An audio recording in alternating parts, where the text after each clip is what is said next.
હરણી તળાવ બોટ દુર્ઘટનાનો મામલો, વધુ એક આરોપી ગોપાલ શાહની ધરપકડ। છત્તીસગઢના રાયપુરથી ધરપકડ કરાઈ છે। છુપા વેશે પોલીસે પહોંચીને ગોપાલ શાહને ઝડપી પાડ્યો। કોટિયા મેનેજમેન્ટમાં પાર્ટનર હતો ગોપાલ શાહ। કુલ આરોપીઓના ધરપકડનો આંક હવે 8 પર પહોંચ્યો છે। કુલ 19 પૈકી 11 આરોપીઓ હજુ પણ ફરાર છે। કુણાલ અમારી સાથે જોડાઈ ગયા છે। કુણાલ, વધુ એકની ધરપકડ કરી લેવામાં આવી છે, ત્યારે તેની શું સંડોવણી હતી?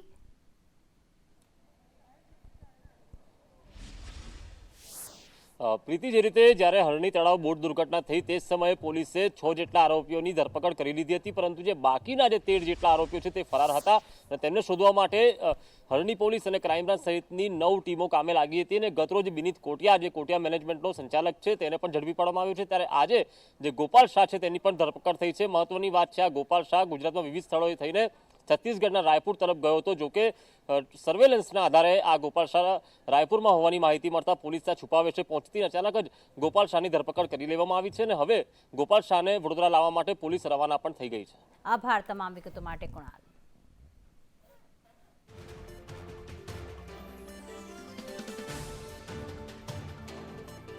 તો ખાસ છત્તીસગઢના રાયપુરથી ગોપાલ શાહની ધરપકડ કરી લેવામાં આવી છે।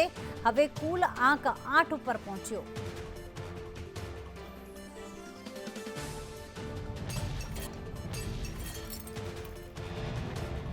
તો હરણી બોટ દુર્ઘટના મુદ્દે શિક્ષણ મંત્રીએ મોટું નિવેદન આપ્યું છે। મહત્વના સમાચાર અત્યારે મળી રહ્યા છે।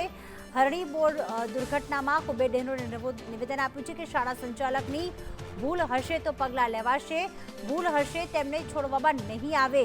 અત્યાર સુધી જે બોટનો કોન્ટ્રાક્ટ જેને આપવામાં આવ્યો છે કે જેમને રોકાણ કર્યું છે એમની તો ધરપકડ કરવામાં આવી છે, પરંતુ કુબેર ડેનોરે પણ વાત કરી કે આ એક માનવીય અપરાધ છે। બોટ દુર્ઘટના મામલે હજુ પણ ગોપાલ શાહ પકડાયા છે। લગભગ 8 આરોપી પકડાયા છે, પરંતુ અન્ય આરોપીઓ હજુ પણ ફરાર છે। ત્યારે શિક્ષણ મંત્રી કુબેરભાઈ ડિંડોર પણ આપણી સાથે છે। સાહેબ, હરણી તળાવ દુર્ઘટના મામલે હજુ 8 જ આરોપી પકડાયા છે, 11 ફરાર છે। શાળા સામે કોઈ કાર્યવાહી થશે? જે કંઈ કાર્યવાહી કરવાની છે તંત્ર દ્વારા થઈ રહી છે અને આ સહમાનવ અપરાધ જે ઘટના બની છે એમાં કોઈને છોડવામાં આવશે નહીં। અમારા સન્માનીય મુખ્યમંત્રી શ્રી અને હર્ષ સંઘવી સાહેબ પણ જે તે સમયે એટ ધેટ ટાઈમ સ્થળ પર આવ્યા હતા અને એની કાર્યવાહી આગળ ચાલુ છે અને કોઈને પણ છોડવામાં આવશે નહીં। શાળા સંચાલકો સામે કાર્યવાહીના આદેશ આપ્યા છે? જે કંઈ એમાં જે જવાબદારો છે એમની સામે કાર્યવાહી કરવામાં આવશે। આ હતા શિક્ષણ મંત્રી કુબેરભાઈ ડિંડોર। તેમનું કહેવું છે કે જે પણ જવાબદાર લોકો છે પછી ભલે ને શાળા સંચાલકો હોય, તમામ સામે કાર્યવાહી કરવામાં આવશે। કેમેરા પર્સન નિકેશ વાળા સાથે કુણાલ શર્મા, સંદેશ ન્યૂઝ, વડોદરા।